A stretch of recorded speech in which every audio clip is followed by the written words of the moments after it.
All right, so Hilda, we are here. Yeah. And this is January 27. We know that what happens in the beginning of each year for many people is to become crazy on goal setting. And we've observed it. And sometimes some will call it New Year resolution. Some will brand it another name, vision board. Some will brand it fancy names and beautiful things. The intention is very right. And that is to set direction and focus for the full year ahead. However, what I find is that there's this rush to generate goals, to set goals, to do things, because there's a frenzy and the atmosphere is permitting it. I said go, you said go, everybody is setting go. Of course, really, I don't even think that goals should be reserved for January. It should just be a lifetime thing that you're revisiting.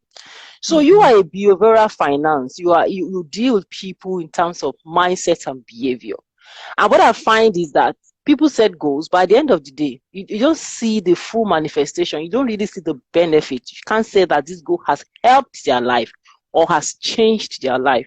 Now we niche down to the issue of finances. What mistakes have you observed, that people make in terms of, okay, this year I must be investing, or I must buy property, I must do something, and there's this frenzy. Tell me, what have you observed in terms of how people set their financial goals and what exactly follow after the goal has been set? Okay, thank you. Well, if I borrow from your words, when you started off, that at the beginning of the year, everybody just goes, hey, go, go, go, go, go. So there's this crowd effect. Yeah. There's this crowd effect that I've noticed, moves people.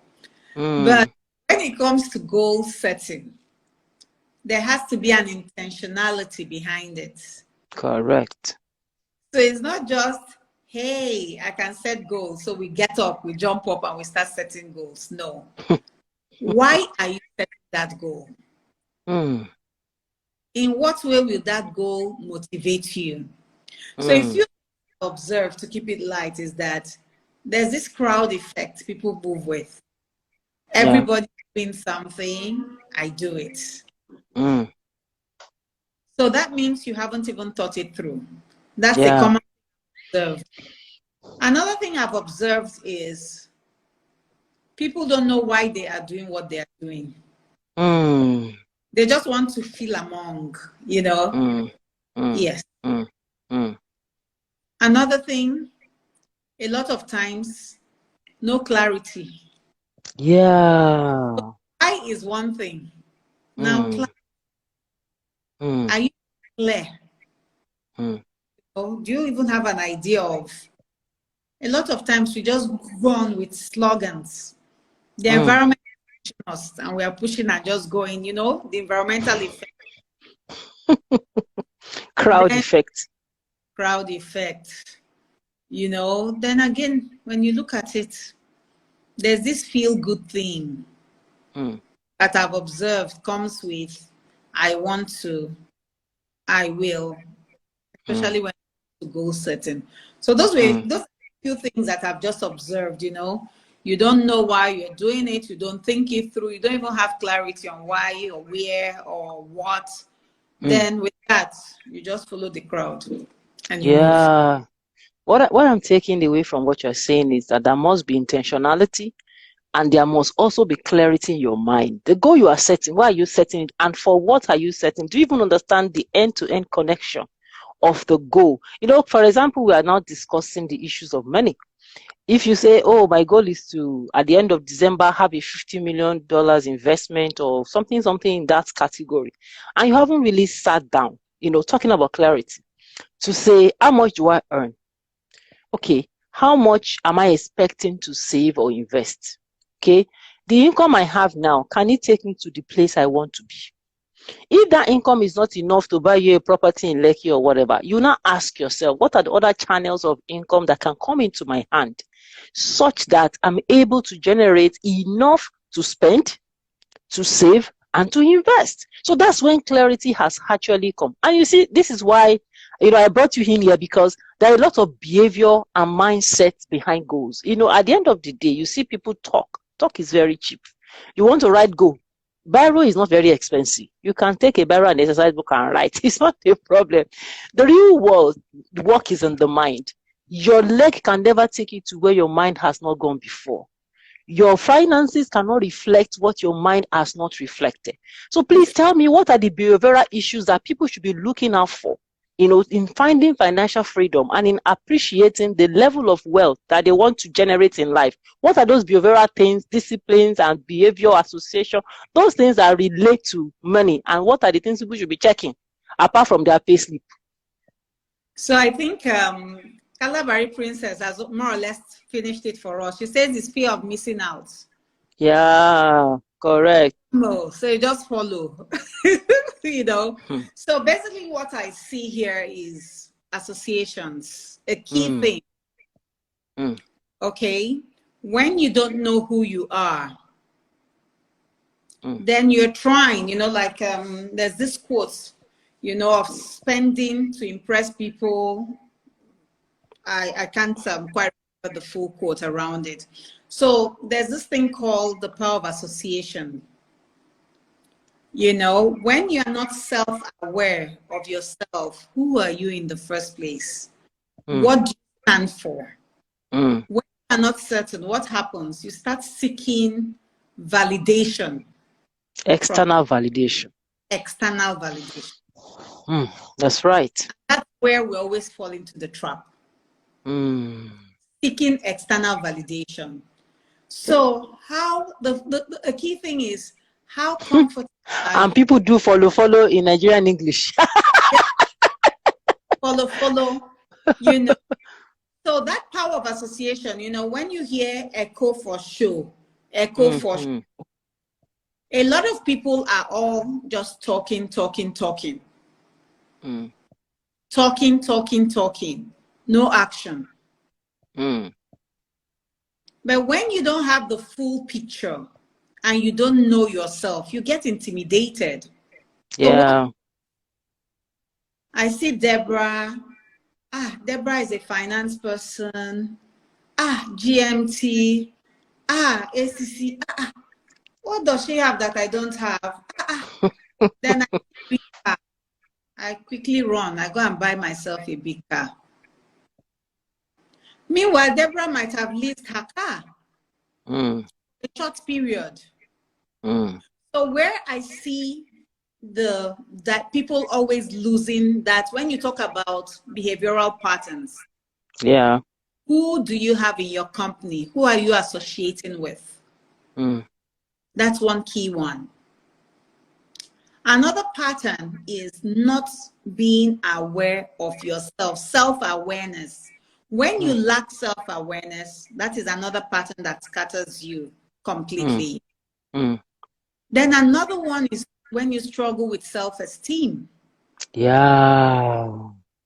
When you struggle with self-esteem, then you are constantly looking for things to boost your confidence.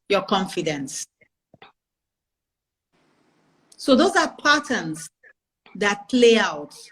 Then you have a vague idea of who you want to be. Or let me even say you have a very clear idea of who you want to be. But you are lazy to find out how that person got to where they are. The discipline. Yeah. The hits and misses. Because most people you see out there have made several mistakes. Yeah. The only thing is they turned their mistakes around. They gave it a positive note. So you see all those patterns. Just build on having the wrong picture out there that you are chasing. Yeah. But not understanding the whole thing. So those are the behavioral traits I see, like the fear of missing out, clearly that, wanting to be, clearly that, uncertainties about yourself, clearly that. Some actually even do it intentionally just to deceive. Yeah. So those are all traits that one sees, around, if I understood where you were coming from correctly. Yeah, yeah, yeah, yeah. You got it. You got it. Thank you for that. And I think that what is very important, the very foundational thing is this thing called self-awareness. If you don't know who you are, anybody can suggest your identity to you. You have a crisis in your hand. So the first assignment, and this is why we encourage people to go for coaching. Because sometimes in trying to understand you, find out about you, you may need to be assisted. Because to be honest with yourself may be difficult. And even sometimes you don't even know exactly who you are. You just know what they called you. You know what people called you, what they think you are, what this person said you are. And if you are a rich person in the company of 5 poor people, you are the sixth. So if you are a flamboyant person in the company of frugal people, you will soon become frugal, because sometimes people don't understand this thing you are talking about, which is the power of association. You know, Abraham was called, Lot followed him. Because of association, Lot was blessed. Jonah ran away and went into a boat. Because he was running away, other people in the boat had an issue. So it's very important to sit back and say, who am I? And who exactly do I need in my corner? When you Yes. know that you are very weak in spending, for instance, it will be a blessing for you to company with those who are frugal, who have critical analysis in terms of how they disburse and do expenditure. So understanding you will help you to situate your relationship, your financial, whatever aspect of your life into a particular context. And so what you have said is so, so profound. That self-awareness is a big deal. And because you don't understand yourself, you will fight with your esteem, because you'll be catching up. You'll be playing catch up, playing catch up, playing catch up. You'll be playing catch up, and you won't be disciplined. Everything will fall apart. So very, very profound thing you have said about self-awareness. And I do wish that our audiences are listening, because this issue of self-awareness, we can't over say it. We can't over flog it. It's just the real deal. Okay, so having said so, what role does the environment play in our financial dealings? How does the environment support us or don't support us? When I say environment, I mean the real material environment that you see and touch, and the role of the internet and social media. You know, that's our environment as well. When you start to scroll on Instagram, this is the latest shoe. You just want to be fancy. How can you speak to the role of environment in decision making as far as our finances are concerned? You know, it's a two-way thing. Yeah. Your environment, in the same environment that people are getting a positive direction, that same environment is giving people a negative direction. So it's all about your mindset. True, true. And you can always piggyback to what we just discussed on self-awareness. Yeah. Because when my goal, and I am truly motivated by that goal, and I know why I am setting that goal, then I have clarity of where I am headed. True. So when I go online, I know what I am looking for. True, true. Where I am going. Billions of people are out there on Instagram, on TikTok, everywhere. Some people are there with the consumer mentality. Some there are there to actually make money. They have the entrepreneurial thing. So the environment is right there. Of course, it can influence you in any way, but you are the main deal in the whole thing. The main. So which takes us back to this issue of self-awareness and clarity again. Because when your direction is not clear, you move in any direction. You won't be anywhere. You know, like here, you see like I think Calabari Princess wrote that my big car will give me the impression that I'm big. When you are big, the environment, major distraction. Yes. When you don't know yourself, then the environment, yes, we would definitely have to cohabit with the good and the bad at all times. So our ability to know ourselves clearly is the first. Of course, the environmental influences are there. I see people in beautiful houses. I long for a beautiful house. It's a good thing. But the next question is, how did they get there? Yeah. What am I do to get to where they are today? What sacrifices did they make? I hear you. I actually want to hold you on that last point in terms of being a keen observer. Because if you look at things on the surface, you can make your own permanent assumptions and say, these people are just lucky. Some people will make another assumption, they are politicians. Some will make another assumption, maybe they are 419. Some will make another assumption, everybody can be rich. Yes. You get what I mean? So this last words that you use in terms of understanding the sacrifice, identifying the process, because there's usually a process to things. You don't just throw a maize seed on the floor and say, it must just grow. If it's not in the right soil, if there's no water, if there's no sun, those sort of things don't happen, you won't get the harvest you're looking for. So I want you to speak to the process of, for example, let's say I am somebody, one random person, and I am now in January, as everybody uses January as the reference point. And I said, this year I must be financially free. I have gone to the mountain and fasted, I have prayed. And I'm in front of Ida. I say, Ida, please talk to me. How can the devil leave my finances alone?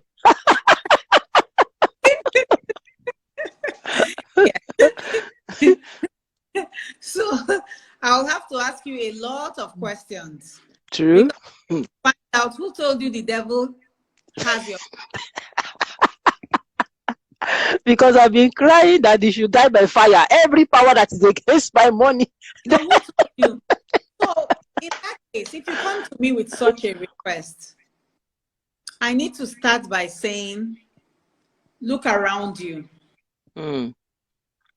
What around you is inspiring to you in the first place? So those things you see around you that inspire you, because that money you want now is not just to sit in your accounts. Yeah. For something. For some, they want it to go to school. For some, they want it to go for a vacation. For some, they want to build a house. For some, they want it to marry a beautiful wife. Whatever you need it for. First of all, identify around you. What's that thing that you want? Then what sample have you seen? That thing you have identified. When you see it, what are the first thoughts that come to you? Like you said, 419. As you keep on abusing them, you are chasing it too. That's the devil. Trust me. Trust me. That really is the devil. So if you meet me, I need to first of all understand where your mind is. Where's your relationship with money? Do you have a positive relationship with money? Do you believe that money can come to you and is coming to you? Because if your mind is warped, then I can't really do much for you. So first, when I understand the state of your mind, then I can even ask you, for those things that you have seen that you like, have you been able to identify one person you can talk to say, how did you get there? Who is your role model? Even if you can't go to the person, have you tried to read up about the person, find out about the person, find out the person's values? Values align with your own values in any way? And if they do, what next? If you don't get to the point where you are comfortable having money, you are comfortable seeing good things and appreciating them for what they are, then it's going to be difficult for you to attract them. True. So when I'm done dealing with your mindsets and your relationship with money, then I can now ask you, out of the many things you have seen, the house, the car, the whatever, name it, the vacation treats, your treats, out of everything you have seen, which one is your priority? Yeah. Or can you actually prioritize them?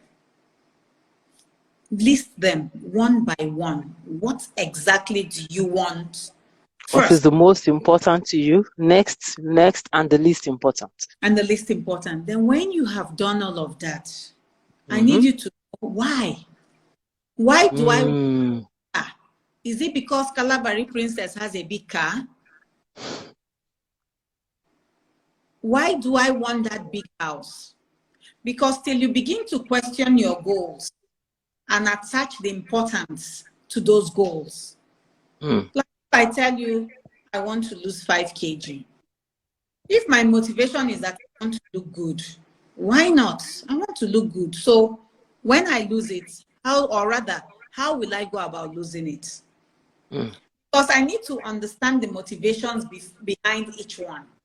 Then afterwards, clear. We now know the motivations, because at times what you think is priority for you is really not priority.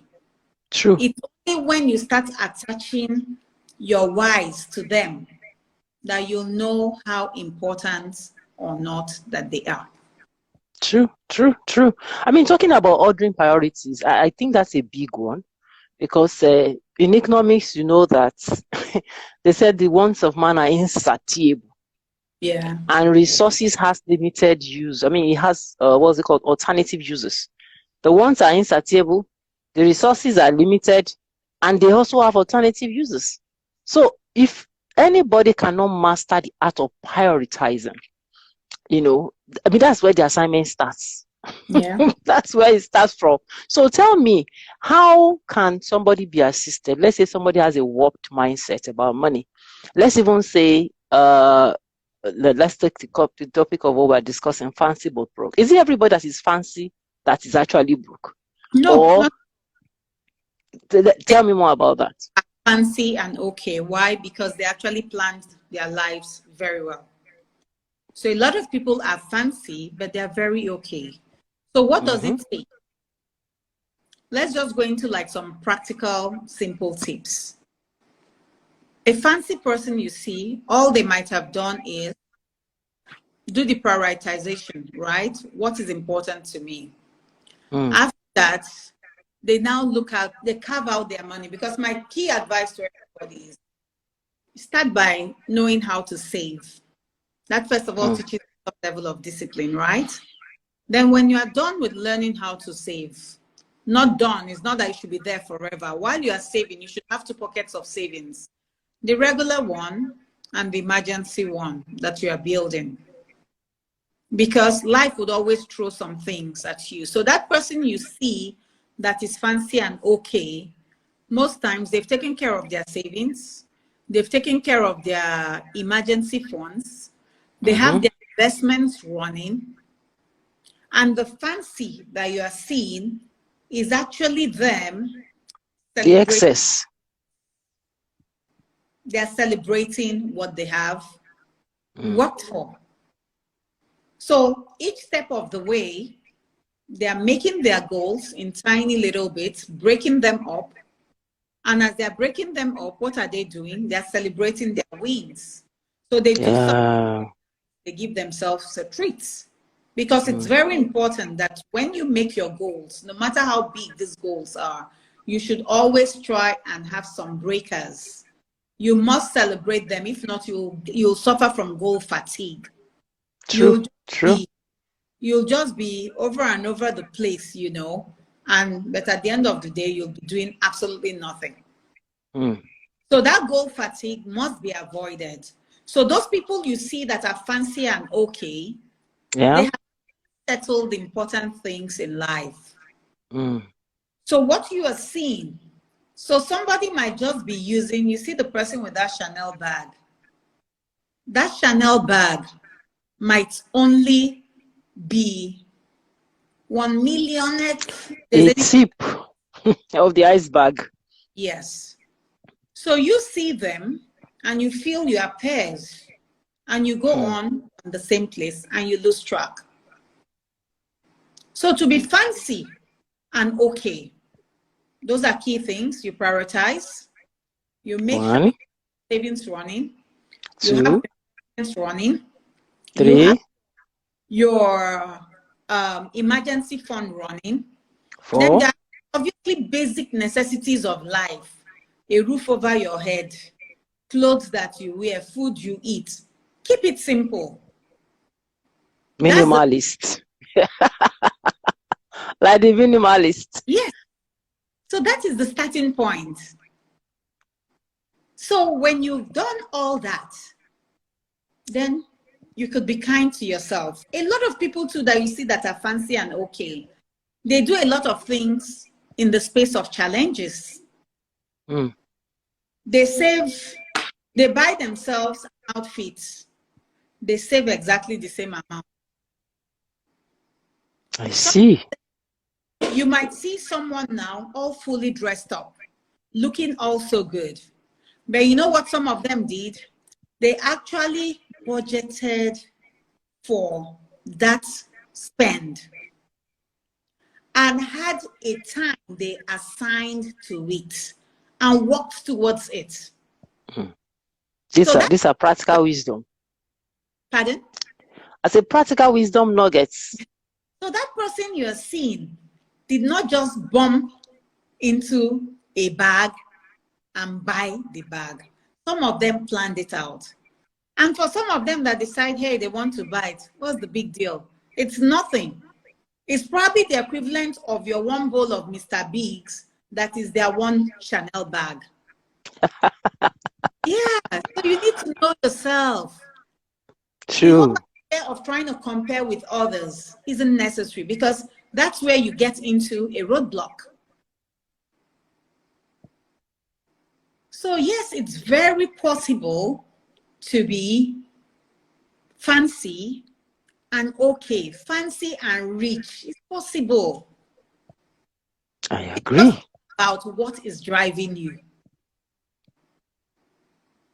So the fancy but broke person comes out there looking all together.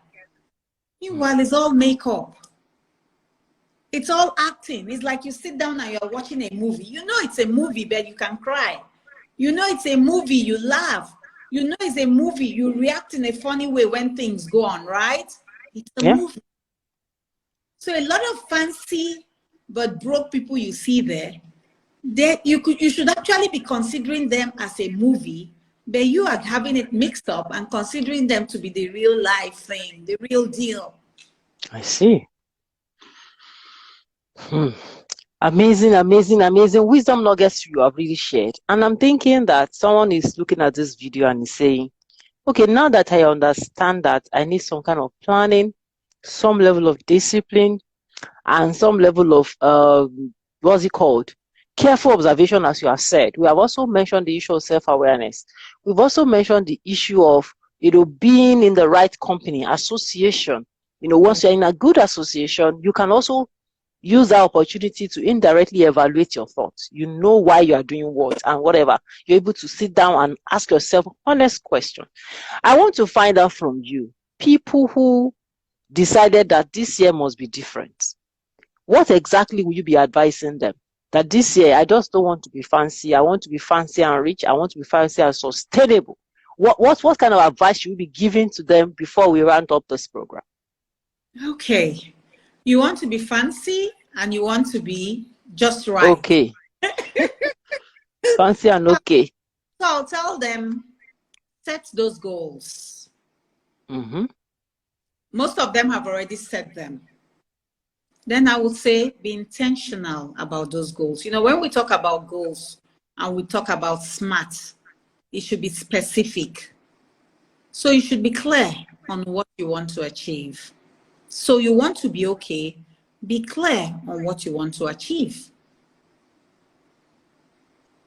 Then clarity. Talk about measurable. You need to equally know what would I achieve or where will I get to, what point will I get to that I'll feel like, yes, I'm actually on the right path. Then I'll tell them as well, don't go overboard. Your goal just needs to be enough to motivate you. Don't set very low goals because they won't challenge you, they won't stretch you, they won't build the muscle you need. Correct. But very high goals because they'll demotivate you. Even if you have a big goal, for instance, you know you earn 10,000 naira every month. Then your goal monthly. You mean $10,000? Who is any 10,000 naira? Well, it purposes. So, okay, let me assume you are even earning $10,000. Move up, move up, move up. Now say $1 million is what you want every month. What have you put in place? Is that, have you seen a clear path in your head that is getting you there? Or is it wishful thinking? So I'll say your goals should be those achievable goals, right? Give yourself, just keep it realistic. Put a time into it. Yes, we say SMART goals. Then after that, take some practical steps. Watch out for the triggers around you.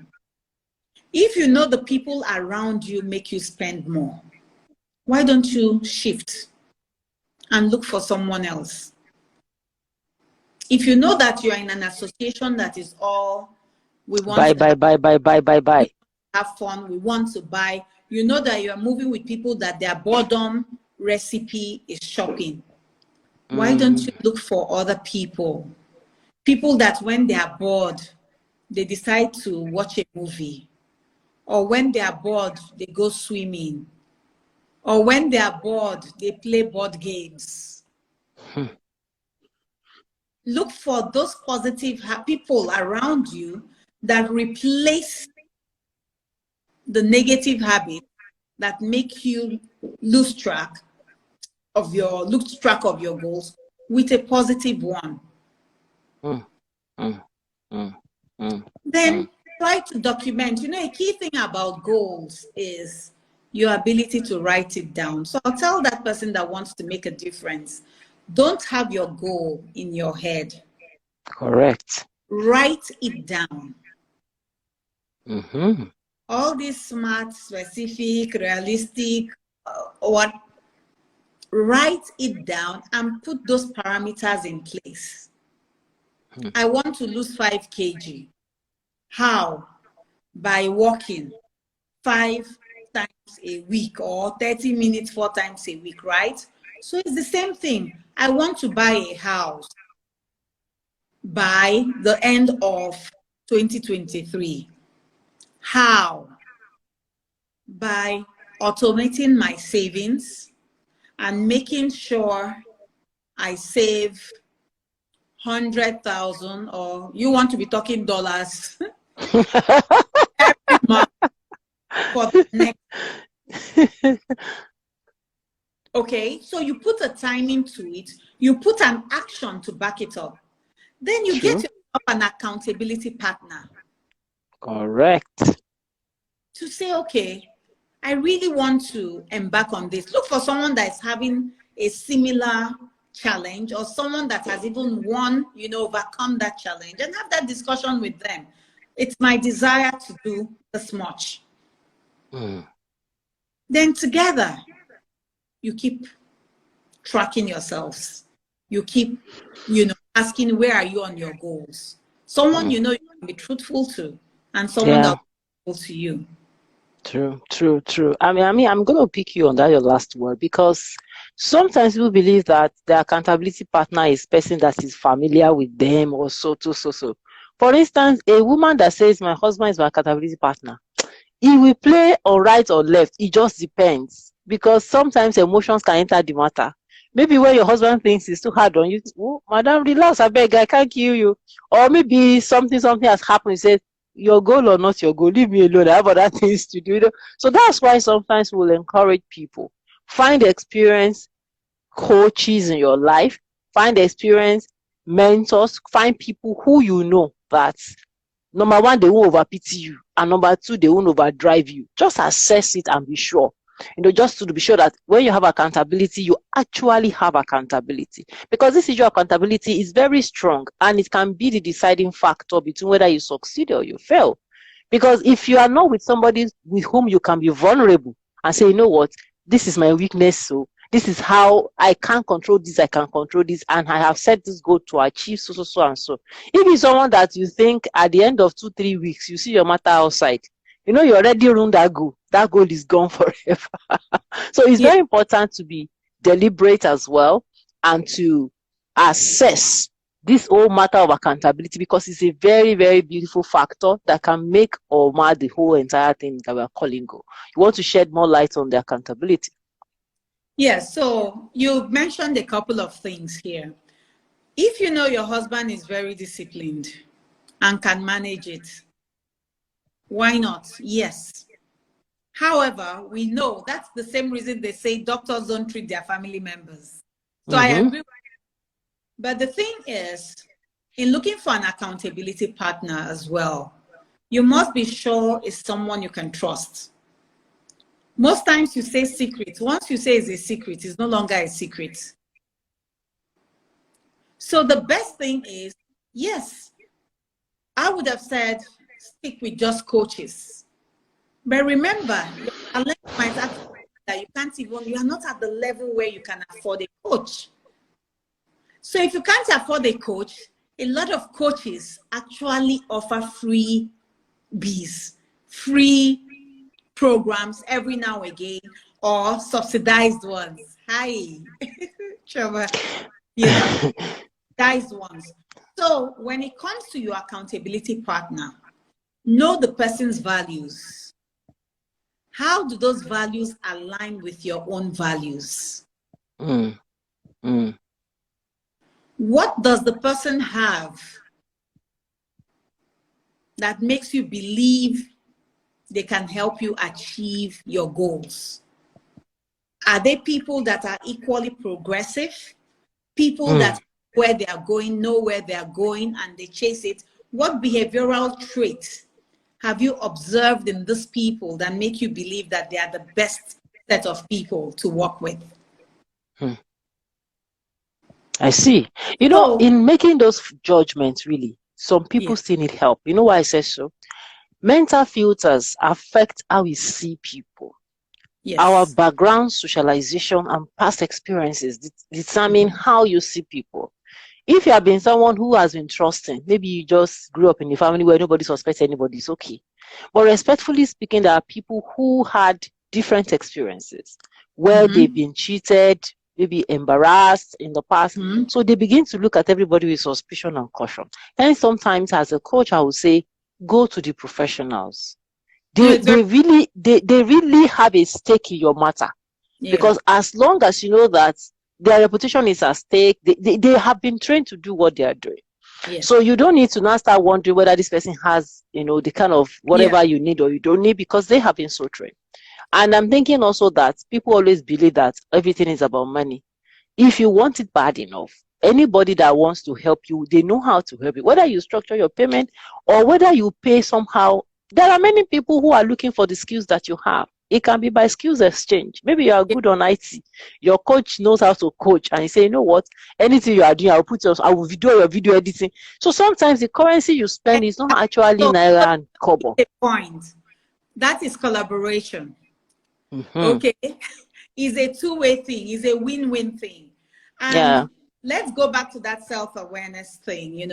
Everybody has something to offer. It's like Trauma Mama. What happened? I had finished writing my book. I had finished, and a friend said she's having a writing workshop. I was like, really? But I don't need any help with writing. I'm done writing. But I said, okay, no problem. Let me go listen. And I reached there, and by the time I got through, like I tell people, it was even through her I knew that, hey, I can upload everything on Amazon myself. Do you understand? So what happened? We're now approached after it, because coincidentally we're in the same school. I now approached after it, and I said, you know what? Why don't you coach me? She says, what am I coaching you for? You're done writing. I said, yes, but I need an accountability partner. I need someone that would push me to complete the task, because writing is one thing. When you are done writing, following through. So today she's asking, have you gotten your ISBN number? Tomorrow she's asking me, have you set up MailChimp? Tomorrow, those were all the little things I needed to conclude the process. And in exchange, what was I doing? I started coaching her finances as well. So amazing. So it was a win-win. True. So you are right. True. So for some that are your peers, it might be a win-win. If you're right there, you know, many people are out there ready to help. True. And there are a lot of experienced coaches that put together programs that would empower you that do not necessarily need any funds. Go for them. Then if your goal is big and you are ready to move, then you need to get an experienced coach, because it would help you realize that thing that you never knew existed within you. And that coach will move you from that low point up there. But that coach needs you to be disciplined. That coach needs you to be focused. That coach needs you to be intentional, be ready. That you have to be ready that, yes, it's time for me to move from this level. I'm ready to step up. Then to even challenge your mindsets. Yes. Then at that point, you are ready. I get it. So, all right. Run. Start. So that's why I would start with, okay, accountability. Like with Chioma, it was just, now we are starting. Chioma is laughing in the comment section. Why would you laugh? Harass my life every Saturday, 11 o'clock. Hilda, have you? I say, hey, I'm in trouble. But I do those things. And thank God the book is out. Osuyemi. Guys, go get your copy. It's a good book. Yeah. I've got mine. Thank you. Thank you. With all your assistance, someone might not be able to afford you immediately, but they can read how to walk easy. Your book, Walking Easy. When they read how to walk, you first of all develop the little discipline required. So by the time they're approaching you, they won't be wasting money, because their mindset is tuned for action and for results. Correct. And that takes me to also the personal discipline that people need to do. If you are looking for financial freedom, there are books out there on the shelf that also can help you.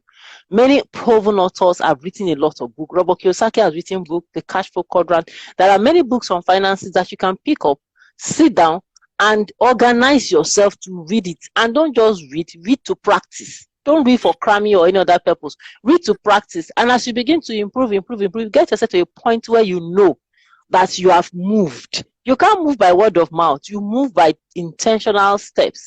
You just have to keep moving. And I'm going to allow you say the last word. Before you say the last word, I want to recap what we have said today. Financial freedom, or having the life that you want, being fancy and not being broke, speaks to number one, understanding who you are, which is your own self-awareness. Number two, you must understand your why. Why do you want to be financially free? Number three, you must mind your environment. With whom are you company, and what kind of values are you imbibing? Number four, you must take yourself serious, which means you must be disciplined. You must want it enough in a manner that it motivates you and that you are taking intentional steps. Another fifth thing I picked from what we have been talking about since is look for an accountability partner. If you can afford a coach, the better for you. If you cannot afford a coach, school up yourself through prints. Sit with webinars where they are discussing the matter that concern you. In this case, we're talking about finances. The period you spend on YouTube and Instagram, you can make it more fruitful by going to the pages where you see nuggets and instructions on what to do. But by all means, just let someone hold you. If you can get a coach, the better for you. If not, find somebody in your environment whose value resonates with you, and that you can be on the same journey together, whereas you don't drop the ball. Because once people start, the energy is high. But when you get to quarter one, quarter two, I can't go and kill my. I can't go and come and. I cannot come and kill myself. All right, Hilda, what will be your last word of advice for people who are listening and who will listen to this video, in terms of, being fancy, living the life you want, and yet having it in a good fashion, not being broke? Okay, just before that last word, it doesn't really matter. It could be the last one. There's a key aspect we've not talked about at all. Go ahead, please. Which is borrowing. Borrowing. A lot of people borrow, which is okay, but what are you borrowing for? So just one of the final words is, as you want to attain that financial freedom, have a plan to free yourselves of debts that are not yielding you any income. Correct. If you know the money you had borrowed from Mr. A or Y or Z was for weave-on or glasses, or hey, that's not an investment. So paying it back. Because there's this thing about paying back your loans, paying back your debts, especially if they are not those that are yielding you something positive. A lot of us have already mortgaged our salaries from January to December. But you have a goal for something massive. It's going to be tough. A plan. Let your plan take care of those savings we talked about earlier. Take care of those investments, but consciously start paying off any debt. If I borrow to buy a house, to rent out, and I'm paying mortgage, it's paying me something. Yeah. Right? So debt is the key thing. Maybe we'll talk about it some other day, but just so that we don't keep people forever. My final words to people out there would be, you can live life on your own terms when it comes to your financial needs. All it takes is some planning, some discipline, knowledge building, get financially literate, invest in yourself because you matter. And while don't forget to stop and celebrate your little wins. Yeah. Celebrate those wins, you are spurred up to do much more. But when you don't, fatigue sets in.